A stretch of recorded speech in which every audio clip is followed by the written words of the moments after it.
Après cela, Jésus s'en alla de l'autre côté de la mer de Galilée, de Tibériade. Une grande foule le suivait, parce qu'elle voyait les miracles qu'il opérait sur les malades. Jésus monta sur la montagne, et là, il s'assit avec ses disciples. Amen. Dites à votre voisin encore l'endroit de l'opposition. Seigneur Jésus-Christ, nous te remercions. Nous te rendons grâce pour ta parole qui est vivante, ta parole qui est puissante. Seigneur, parle à mon cœur, Seigneur Jésus-Christ. Je suis venu aujourd'hui pour t'adorer, pour te louer. Mais Seigneur, donne-moi une parole. Seigneur, donne-moi, Seigneur, une parole qui va m'encourager, qui va me fortifier. Seigneur, j'ai faim et soif de toi. En ton nom puissant, Seigneur, nous avons prié au nom de Jésus-Christ. Vous pouvez reprendre place. Que le Seigneur vous bénisse richement. Amen. Alléluia.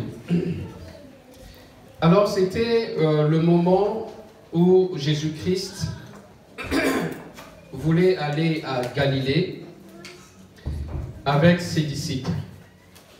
Et sur le chemin de Galilée, la foule vient et le suit.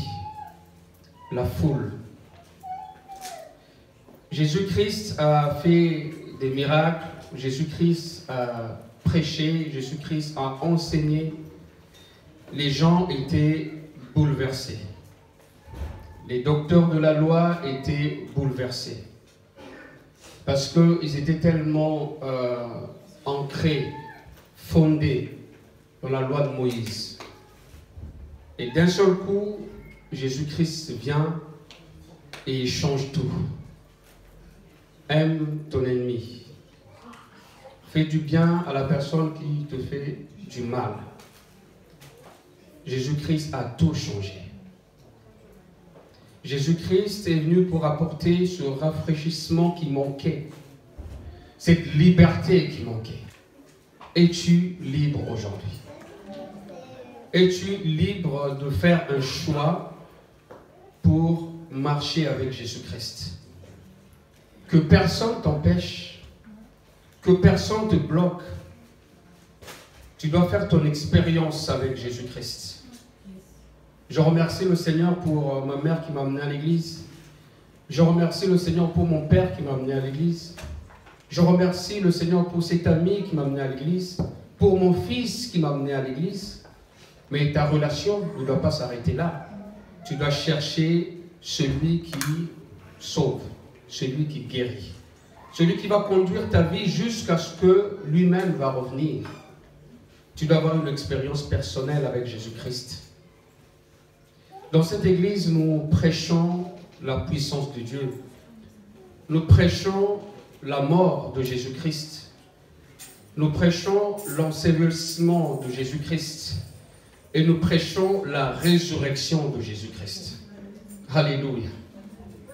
Nous croyons au lavement des pieds. Nous croyons au miracle. Nous croyons que Jésus-Christ est le seul vrai Dieu. Alléluia. Le Dieu manifesté dans la chair. Nous croyons que Jésus-Christ est venu aujourd'hui pour nous délivrer de la loi, du péché et de la mort qui nous condamnait. Les hommes peuvent vous condamner. Les gens peuvent vous condamner. Mais Jésus-Christ n'est pas venu pour vous condamner.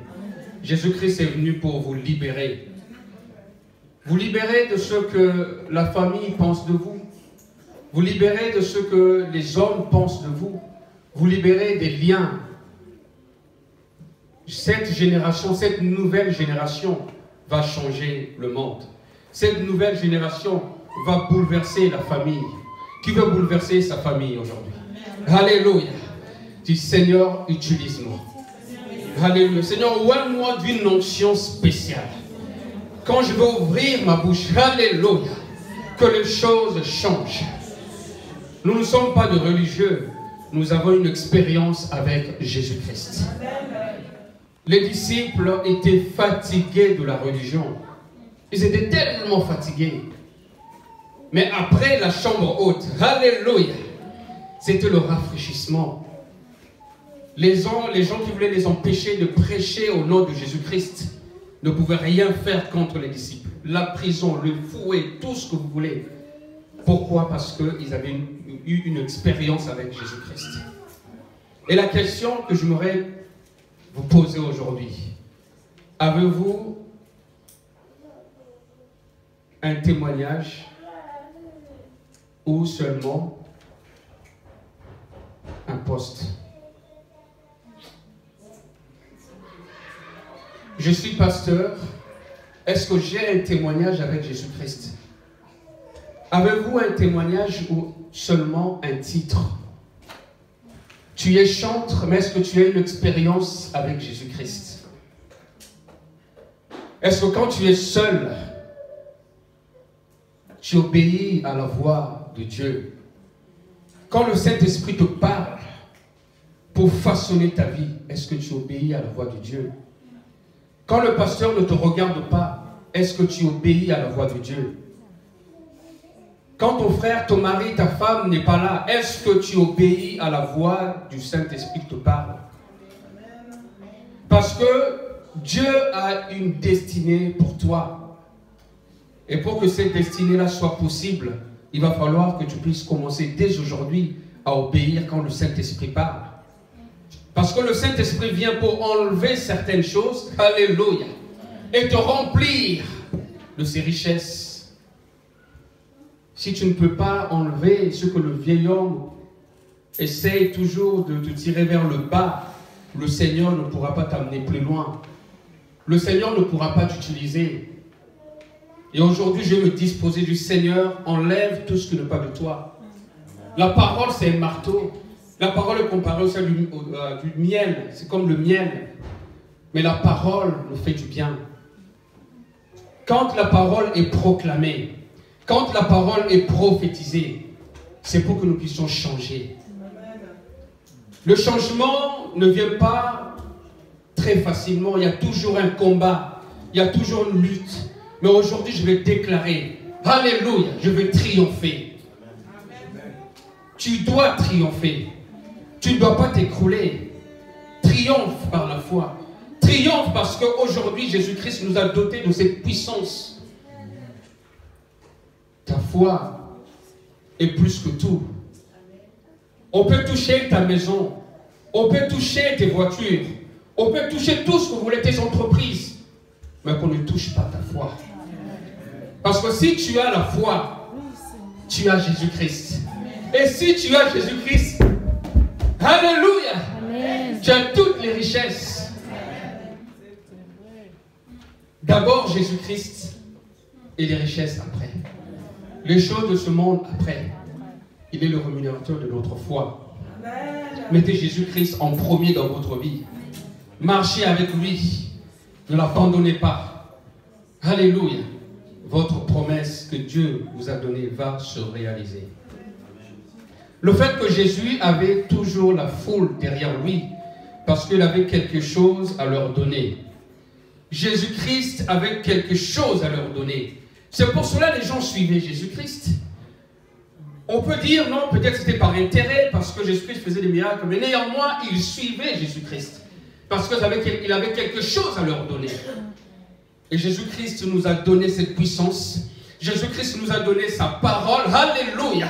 Pour qu'on puisse donner aux gens. Ne sois pas égoïste. Laisse le Seigneur faire son œuvre dans ta vie. La puissance du Saint-Esprit, le pain de vie, l'esprit de vie, Zoé, que Dieu te donne, c'est pour nourrir les autres. Dites à votre voisin, je veux être un canal de distribution. Alléluia. Est-ce qu'on peut acclamer le Seigneur? Alléluia. Vous savez, un canal de distribution ne doit pas être bouché par la boue du péché. Sinon, vous ne pouvez pas véhiculer la puissance de Dieu. Seigneur, aide-moi. Sœur Marie-Christine, quel fardeau d'avoir invité toute ta famille aujourd'hui. Quel fardeau tu as. Je te conseille dès aujourd'hui de te mettre à genoux tous les jours. Parce que le diable n'est pas content de ce que tu as fait. Le diable n'est pas content. Prie, mets-toi à genoux, parce que le diable va essayer de te décourager. Ne te décourage pas. Vous connaissez cette histoire? Cette personne qui était dans la présence de Dieu, elle a adoré, elle a loué le Seigneur comme pas possible. Comme si on lui avait dit que le Seigneur revenait ce jour-là. Elle était dans la joie. Je suis dans la joie quand on me dit allons à la maison de l'Éternel. Elle est rentrée à la maison. D'un seul coup, un coup de fil. Et ce coup de fil l'a attristé. Son visage a changé. Et l'ennemi a volé tout ce qu'elle avait reçu dans la présence de Dieu. Tu dois proclamer maintenant et prendre aujourd'hui cette décision de repousser toute manigance du diable. Amen. Au nom de Jésus-Christ. Tu dois prendre le contrôle de ta vie. Tu dois prendre le contrôle de ton esprit. Tu dois prendre le contrôle de ton âme. Alléluia. Parce que le Seigneur a un plan merveilleux pour toi. Toi-même, tu ne sais pas ce que tu es. Toi-même, tu ne sais pas ce que le Seigneur veut faire dans ta vie. Tu le sauras seulement le jour où tu vas t'abandonner totalement au Seigneur. Corps, âme, esprit. 3 dimensions.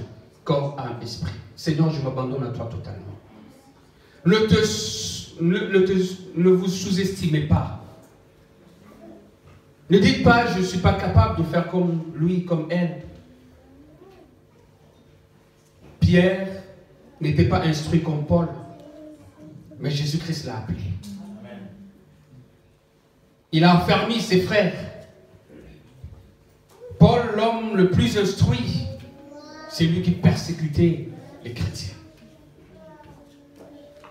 L'endroit où vous êtes, l'endroit où Dieu vous a appelé, deviendra l'endroit de l'opposition. Deviendra l'endroit de l'opposition. Les Juifs étaient là, ils attendaient le Messie pendant plusieurs années. Ils étaient désespérés. Quand est-ce qu'il va venir? Sous l'oppression des Romains. Et Jésus-Christ est venu. Qui était le premier à s'opposer à Jésus-Christ? Les docteurs de la loi, les pharisiens. Mais la foule qui suivait Jésus-Christ ne connaissait pas la parole comme les pharisiens, comme les docteurs de la loi. Ils ont rejeté Jésus-Christ. Ils l'ont repoussé. Votre appel, là où Dieu va vous placer, là où Dieu va vous envoyer, vous aurez une opposition. Et cette opposition viendra des gens qui sont autour de vous. Jésus-Christ a grandi, n'est-ce pas, dans la synagogue, comme tous les autres juifs. Les gens savaient qui était Jésus-Christ, bien élevé, bien éduqué. Mais le jour où Jésus-Christ, l'Esprit de Dieu était descendu sur lui, alléluia, après son baptême, après 40 jours dans le désert, tout a changé. Il ne parle plus comme les pharisiens, mais il parlait, la Bible dit, il parlait avec puissance et avec autorité. Tout a été ébranlé. Jésus-Christ et l'opposition est venue. Ils se sont opposés à Jésus-Christ. Voilà ce qui va se passer dans votre vie. Le baptême, c'est un engagement. Votre parcours commence aujourd'hui. Votre chemin commence aujourd'hui. Jésus-Christ, après son baptême, la Bible nous dit que l'Esprit l'a conduit dans le désert pour être tenté pendant 40 jours. Mais quand il est sorti de cette tentation, la Bible nous dit quoi? Il a été revêtu de la puissance de Dieu. Cette période est nécessaire pour que vous allez très loin avec le Seigneur. Ne vous écroulez pas. Satan est esprit. Dieu est esprit. Tu ne peux pas voir Dieu et vivre. On ne peut pas voir Satan. Mais à travers vous et moi, on peut voir les manifestations de Satan, du diable. Quelqu'un va venir te parler à l'oreille. Quelqu'un va venir pour te détourner de ton chemin.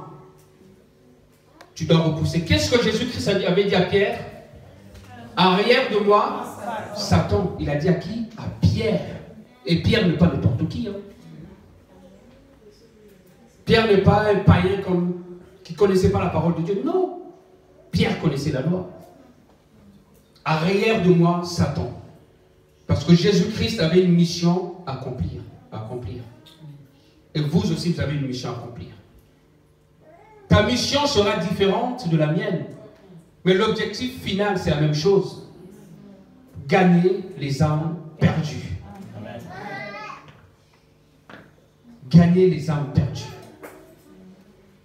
Aujourd'hui, s'il y a un fardeau lourd qui vient sur toi et que tu n'arrives plus à évangéliser ce qu'il y a un problème, tu n'arrives plus à partager la parole de Dieu, ce qu'il y a un problème, tu n'arrives plus à prier, ce qu'il y a un problème, tu n'arrives plus à lire la parole de Dieu, ce qu'il y a un problème. Moi, je dis toujours, personne ne peut m'arrêter, sauf moi-même. Si Dieu décide, oui. Mais moi, personne ne peut m'arrêter. Vous savez, votre premier ennemi, c'est qui? C'est vous-même.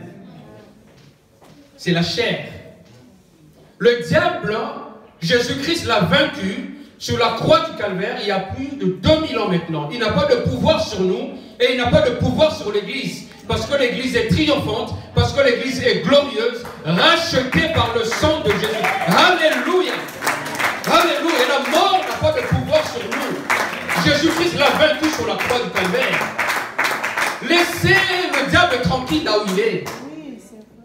Le problème, votre problème, c'est votre chair. C'est la chair. C'est le vieil homme que tu dois garder sous tes pieds. Tous les jours de ma vie, j'aimerais contempler la gloire de Dieu. Parler de Jésus-Christ. Louer le Seigneur. Qui est ce parfum dans votre appartement, dans votre maison. Jésus, Jésus, Jésus. Combien de fois on doit te délivrer? Combien de fois on doit voir des esprits sur toi? Est-ce que tu suis Jésus ou pas?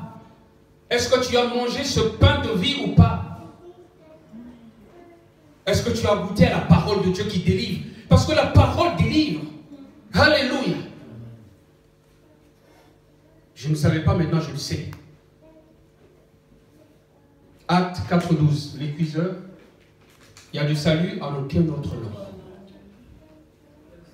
Parce qu'il y a aucun autre nom qui nous a été donné parmi les hommes par lequel nous devons être sauvés. Seulement le nom de Jésus-Christ. Est-ce que quelqu'un peut acclamer le Seigneur très fort? Seulement le nom de Jésus-Christ. Ton père ne te sauvera pas, ta mère ne te sauvera pas, tes amis ne te sauveront pas, même le pasteur ne te sauvera pas. Jésus-Christ seul peut te sauver aujourd'hui. Jésus-Christ seul. Alléluia. Moi, ma mère est toujours une fervente chrétienne catholique.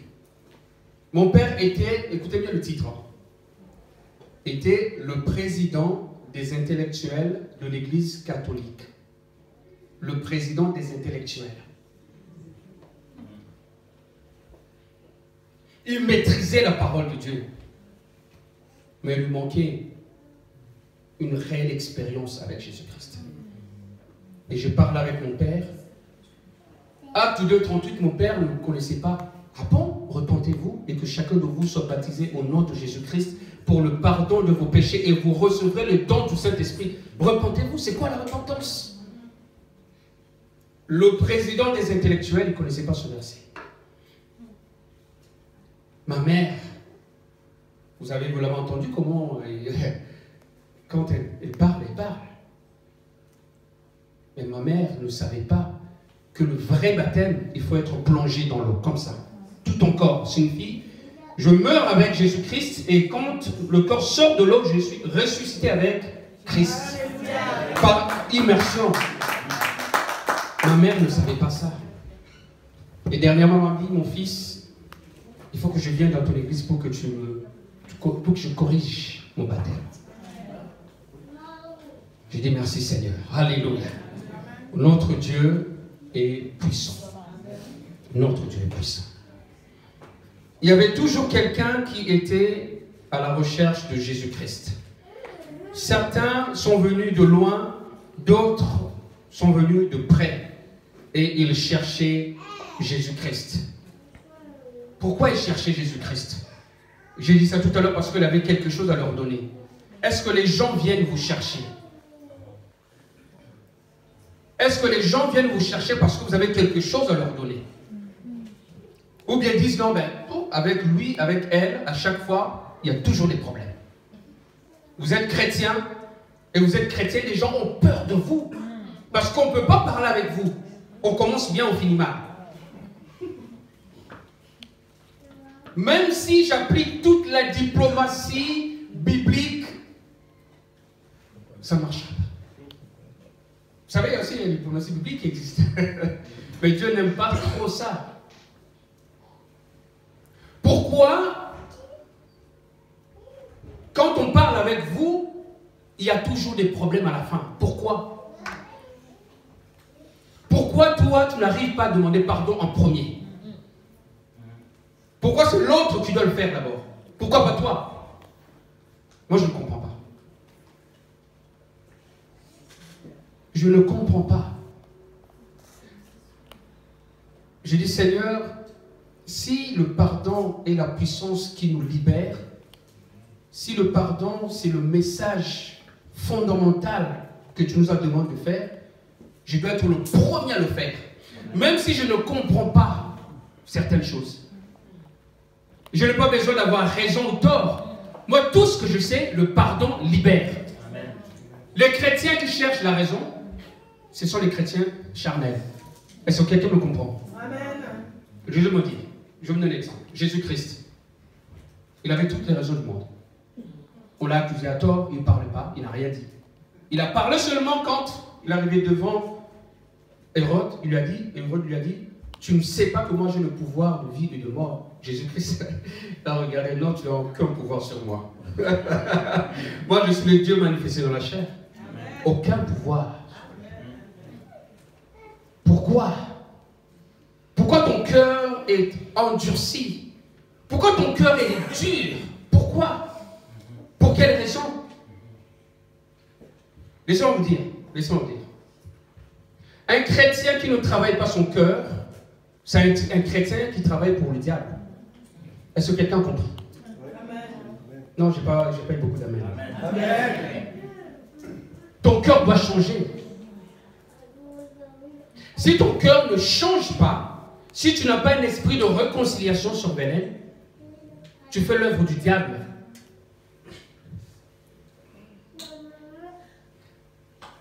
Jésus-Christ, un groupe l'ignorait. C'est le groupe des intellectuels. C'est le groupe des gens qui maîtrisaient la Torah, la parole de Dieu.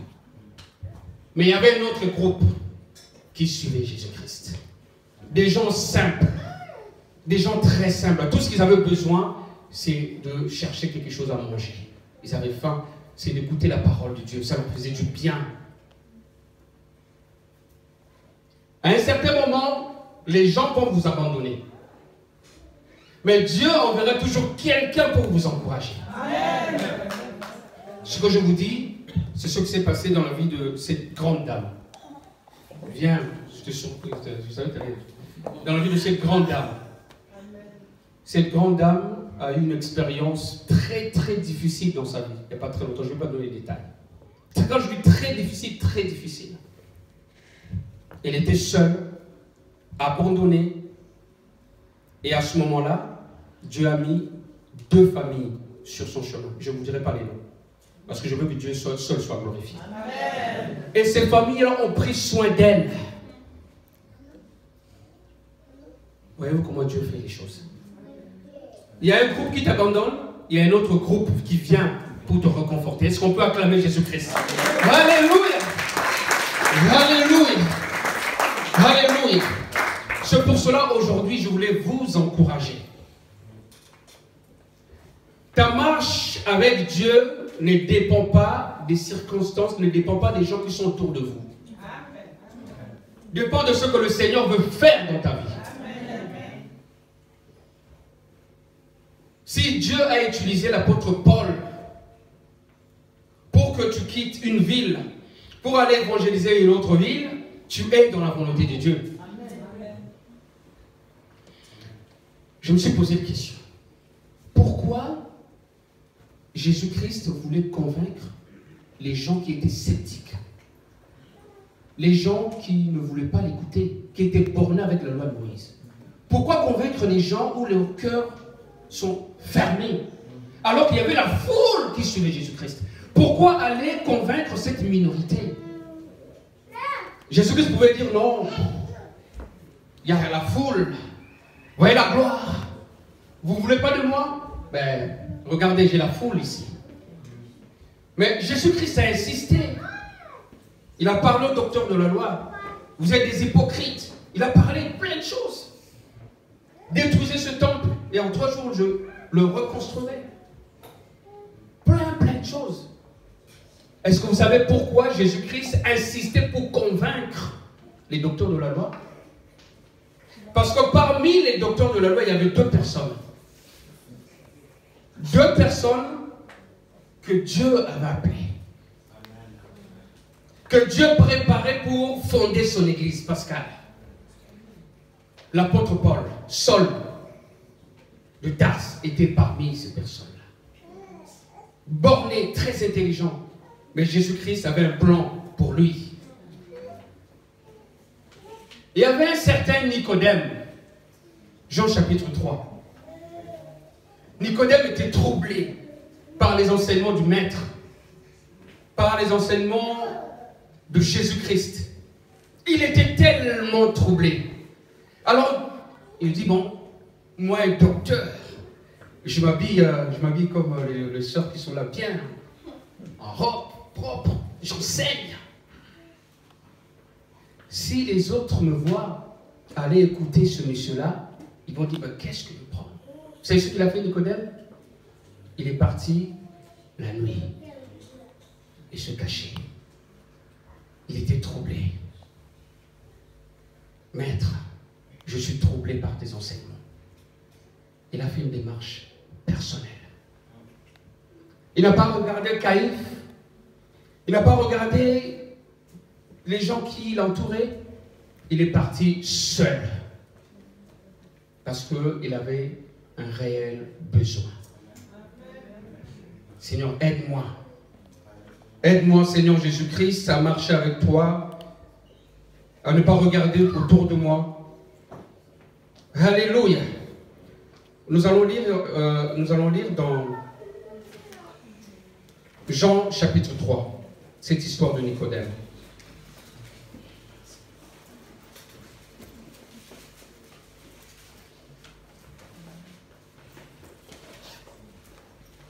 La Bible dit, à partir du premier verset, « Mais il y eut un homme d'entre les pharisiens nommé Nicodème, un chef des Juifs, qui vint, lui, auprès de Jésus de nuit. » De nuit. Il lui dit, « Rabbi » signifie maître, celui qui enseigne. Vous vous rendez compte, un enseignant et qui appelle l'autre Rabbi, donc enseigne-moi. Nous savons que tu es un docteur venu de Dieu. Car personne ne peut faire ces miracles que tu fais si Dieu n'est pas avec lui. Verset 3, Jésus lui répondit, en vérité, je te le dis, si un homme ne naît d'eau, ne naît de nouveau, il ne peut voir le royaume de Dieu. Nicodème lui dit, comment un homme peut-il naître quand il est vieux? Peut-il rentrer dans le sein de sa mère et naître? Jésus répondit, en vérité, je te le dis, si un homme ne naît d'eau et d'esprit, il ne peut entrer dans le royaume de Dieu. Naître d'eau et d'esprit. Donc si vous n'êtes pas encore baptisé, il faut faire tout. Vous savez, on a vu des expériences comme ça. Après la prédication, c'était vraiment fort.